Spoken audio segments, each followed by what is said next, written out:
Hey guys, what's up? It's me, MC Matador here, and today, as you could probably tell if you've been here long enough to know that the black screen with the white text, today is Halloween as a day of recording this. Um, we're getting really close to sundown over where I am, if it's not already dark because it's been a cold, cloudy, snowy day where I've been. And today, I want to take a moment to do the second postmortem in 2 years. Kings Island lost another coaster. On October 27th, just this past Sunday, 2019, another classic coaster and beloved left us.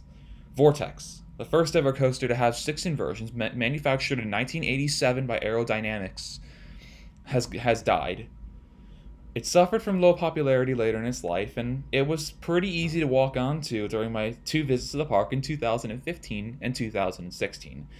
And as Vortex passes on to the afterlife, I will give it my passing thoughts, a review of what it had done, and an obituary, as we as a coaster community wish it bon voyage as it passes on. And, in order to fill its massive footers, what could Kings Island install next? But I'm gonna focus less on that. That's gonna be at the end. We unlike the removal of Firehawk, we did not know what, or we knew exactly what was replacing Firehawk, but we do not have a single clue on what's replacing Vortex. This was all very sudden. I honestly, as you'll see later on, I knew Vortex was on its way out, but I didn't think it would leave this decade. I was guessing closer between 2023 to 2027 range, but not 2019 so suddenly. I'll get more on my post-mortem and obituary later. Let's go on to the review. The drop, I'm going to have very few words to say about this thing. I don't typically review coasters of this caliber because, as people should know about me, I wasn't necessarily a huge jockey to Vortex. I kind of disliked it, but I'm going to give my honest thoughts. The arrow drop here, typical, relatively steep but not terribly steep, banked arrow drop. It was relatively smooth and it wasn't all that great, but it sufficed. Got the ride off to a decent start into a banked turn. The intensity, this thing definitely did excel in intensity for arrows. Pulled the inversions, and the turns pulled decent positive G's, but overall, compared to other Arrow Mega Loopers, it didn't really set itself apart, having been on things like Viper at Six Flags Magic Mountain. The intensity is very reminiscent of that, for those who haven't been able to ride it. And the 7 out of 10 for intensity. Duration. Per YouTube POV, I measured this from the disengagement from the lift hill to the first brake run of 2 to be about 66 seconds, or a minute and 6 seconds. It may be a few seconds more or less because of conditions, such as weather, such as the mechanical bits, or other things that may be more residual, but the length is definitely sufficient, and it definitely feels like a long ride when you were on it. It felt like it offered just enough to be a good Aero Mega Looper, nice and solid. Airtime, while not known for the airtime, it did have a couple good pops, especially towards the back, if you went into those first turns as well as coming in and out of the Batwing. But that's also not conventional airtime. And before the loops as well, there was okay airtime, but like I said, this thing's not known for airtime. It really isn't. So it gets a 2 out of 10 for airtime. Smoothness. While this was less janky as other Aero coasters, such as, say, Corkscrew at Valley Fair, Corkscrew at Cedar Point, or my home Aero, Demon at Six Flags Great America, this thing still had the jank and transitions that Aero is synonymous for at this day and age. And I've never been a huge fan of Aero coasters. But this thing definitely stood out. It still hurt at times. It beat you up good. But it wasn't as violent or unenjoyable as some of the other things. It still gets a 4 out of 10 because this thing is no B&M, no Intamin, no mock rides, none of that. This thing was built before those companies even existed. Restraints, I really don't like Aero Restraints. Not because they're hard over the shoulder restraints. There's a lot more to them than that. The restraints do very poorly at conforming to your body. Maybe people back in the 80s had a different physique. Maybe people weren't as tall back then. I'm not sure. But the over the shoulder restraints have little to no flexibility, and I have a hard time coming all the way down to where the restraints hit my shoulders before they hit my gut or waist. And there's also not enough leg room in these trains unless you're in the very front row. So if you're in any row than the front, your knees are going to be right up against the back of the row in front of you. So there's of course a complaint there, but this is consistent across every aero coaster I've ridden. Even the likes of Tennessee Tornado still had this issue. And for a tall, broad-shouldered, lanky dude like me, it's not exactly the most comfortable experience in the world, and honestly is completely inferior to almost every other conventional roller coaster restraint that have been strapped into to ride. So they get a 3 out of 10.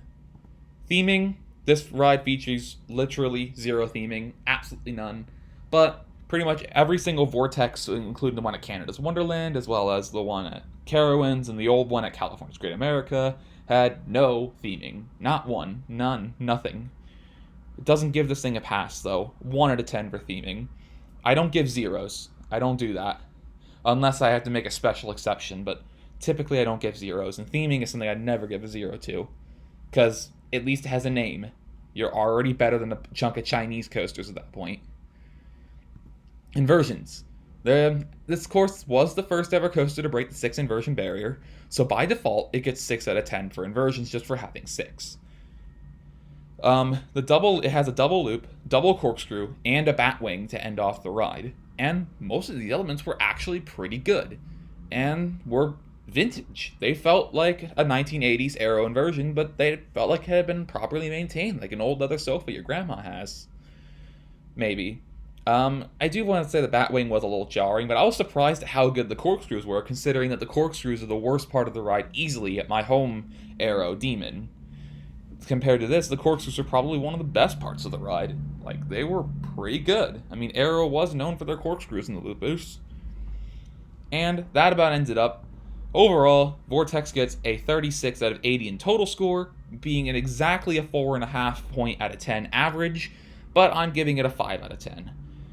Like I said, I was never one to give praise to the ride this thing offered. But to the respect of any coaster enthusiast, you should probably be aware of the historical significance of this thing. Opening back in 1987 at Kings Island was the first coaster to open with 6 inversions, and was a major investment at Kings Island at the time. They did have the Beast, because I believe that opened earlier in the decade, or somewhere within the past 10 years from 1987, they had Beast, but they didn't really have much else. Like, they didn't have any of their B&Ms or GCIs, and even some of their supporting coasters like Flight of Fear like they do today. This and Beast were their big ticket items. And, well, the Beast is still famous. Vortex is now gone. Well, it hasn't been demolished yet, but it will be soon. I will say this thing definitely... I saw the beginning of the end once they opened Banshee. This thing is a steel, sit-down, 6 inverting looper that's vintage. Banshee is a steel, inverted, but more or less sit-down coaster with modern, smooth, with 7 inversions, that with a much greater variety than Vortex has, and was received far better than the general public. I even overrated Banshee at one point, if you see my latest part of a Coaster Calamity series. But at that point, I knew the coaster's demise was imminent. People were starting to trickle more or less away from Vortex and onto Banshee. It got even worse when Mystic Timbers opened in a plot of what was usually just nothing. And it opened, then now they're opening Orion next year, which this thing will be gone by the time Orion's open. But had they waited a few more years to close this thing, Orion would have definitely put the final nail in the coffin in terms of this thing's attention draw. I even like the coaster right across from it, Backlot Stunt Coaster, as well as its vintage partner in crime, Racer, far better than this thing. But like I said, despite the cynic I am, I didn't see it going down this decade. I was thinking more somewhere a few years plus or minus 2025. And I foresee Cedar Fair getting quite aggressive with vintage coaster removals, where the cost of maintenance is going to offset the annual attendance, annual ridership, and other things. So things like Anaconda, Dragonfire, Cedar Creek Mine Ride, Corkscrew, and Vortex at Carowinds, just to name a few. I'm going for the major parks because they like pretty much every single Cedar Fair park that's not in the Big Five, other than Knott's in California's Great America, has not gotten a coaster since just right before the recession. Worlds of Fun, Dorney Park, Kings Valley Fair, and Michigan's Adventure have not gotten a coaster for almost 10 years running now. And I foresee that continuing, despite all the false hope I can put into it. And these coasters, as well as a few other vintage coasters at those parks, that especially the ones where the manufacturers, particularly Arrow, are on their way out, they should watch their back and try and keep their bolts in one place. And as for the large turnout, this thing had, of course, probably the longest line it had in probably decades, if not ever, because due in the hospice days. And I always do want to retort that coaster enthusiasts seem to not really know what they have until it's gone. And fans of this coaster, who is now passed on, really should have counted their blessings before this thing passed. The writing was on the wall ever since 2014. I didn't think it'd take 5. I thought it'd take 10 for the writing on the wall to turn to blood and oil.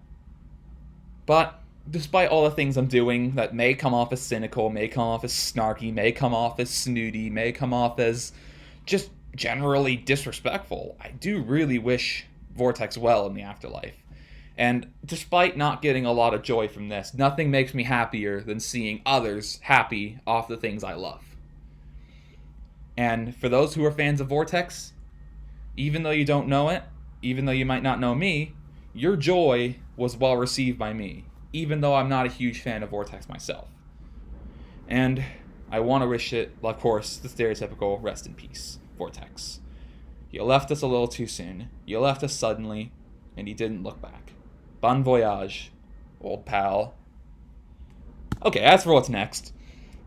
The demolition of Vortex, assuming that they don't really damage the midway, damage the tree line, more or less, it opens up roughly 150,000 to 175,000 square feet of land.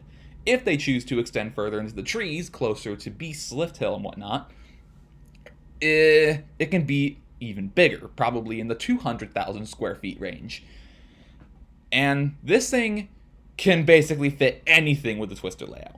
The options are limitless, but they are confined because this thing is in the same state, mind you, and a relatively small state in Ohio at that, as Cedar Point, a fan favorite park.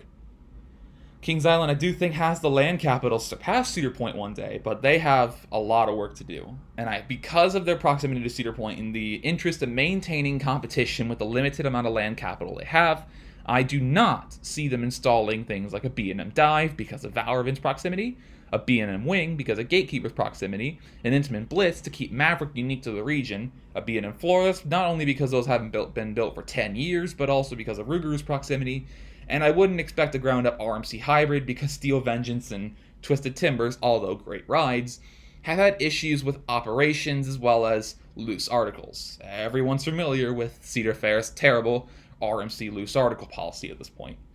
However, for what I can see, what I think I can see the most is either a B&M Flyer or a mock multi-launch. B&M Flyer has been long rumored for Cedar Point for a while now, but they have really, because of Steel Vengeance's edition, they have pretty much slowed down on that thing. And the only way I can see that happening is that they demolish Cedar Creek Mine Ride in the next couple of years. Which they could do. Cedar Point does like to install coasters, and they're the poster child. But we have to wait for at least another 2 years, 2021, before we see possibly anything built. And Copperhead Strike has been a pretty big success, despite the large price tag. And I would love to see something like that go to Kings Island as well. I haven't ridden Copperhead Strike. I've been to Carowinds, but I haven't done Copperhead Strike yet. And having a mock multi-launch closer to the Midwest is something that would definitely be a draw. Of course, Orion is going to be the main headlight for a while now, but mock multi-launch would be a fantastic addition. Maybe they can even take it a step up closer to, say, DC Rivals if they really want to. Though they would have to confine it to more of a Twister layout than a out and back layout unless they want to extend into the trees again. But they have the clearance to make it a more twister layout or make it really fat. For other things I can see, I can possibly, very possibly, or maybe even like rare. These are getting a little more obscure, but I could also potentially see an Intamin Mega Light all along the lines of Piraten or Juvelin, or maybe a Gerstlauer Infinity, such as the things as maybe Monster, or maybe things like Hang Time, or maybe maybe closer to Monster, because Monster's a lot bigger, or maybe something the size and scale of like Fluch von Novgorod. Or if they really want to be bold, they can open something along the lines of Canon. Der Schwur des Canon. Which I think, honestly, that would be a wonderful idea now that I think of it. I mean, but Gerstlauer hasn't really been, or had a huge prevalence in the States. Maybe with the installation of Shellraiser, we can see Gerstlauer make a resurgence back in the States. But, I mean, if Monster and Hang Time wasn't enough, I'm not sure if Shellraiser will be. And then maybe really going out there, an RMC single rail, although those typically tend to be out and back or double out and back rather than twister, or a new gen Vekoma, such maybe a Shockwave, or maybe something like kind of along the lines of Lech Coaster, or the new Aqualantis that's going to Energylandia pretty soon. It's definitely a large amount of possibilities, but I think I'm still going to stand pat with the B&M Flyer or Mach Multi-Launch. B&M, of course, is very close. The B&M production plant in Clement, Ohio is very close to Kings Island. So track delivery should not be an issue compared to a Mach Multi-Launch. But I feel like a Mach Multi-Launch would probably better fit the gap that Vortex left. Even though, I don't know. I'm not going to speculate. This thing's not going to be coming till at the very earliest 2022. More likely or not 2023. So it's going to take a while for something to replace Vortex. And on that note, happy Halloween, guys. It's now 6:30. I need to get a drink because I've been talking. And I hope you guys have a great Halloween. If you like the video, feel free to leave a like, comment, or subscription. It does kind of matter to me. It makes me feel kind of good about myself. Hope, like I said for the third time now, I hope you guys have a great Halloween and happy November. If you take place, I'm not going to say that's a little vulgar. But, well, as always, I also do wish you guys peace.